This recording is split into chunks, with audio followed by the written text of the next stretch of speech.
ರೂಪಿಸುವುದಕ್ಕಾಗಿ ಭಾರತದ ಎಲ್ಲ ಪ್ರಜೆಗಳಿಗೆ ಸಾಮಾಜಿಕ, ಆರ್ಥಿಕ ಮತ್ತು ರಾಜಕೀಯ ನ್ಯಾಯವನ್ನು, ವಿಚಾರ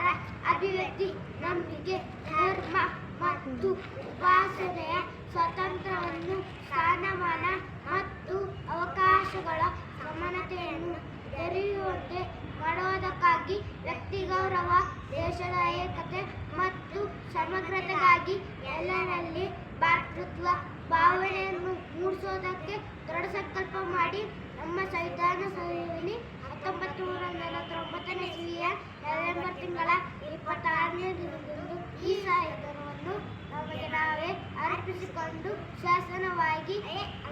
ಅಂಗೀಕರಿಸಿ ಶಾಸನವಾಗಿ ವಿಧಿಸಿಕೊಂಡಿದ್ದೇವೆ.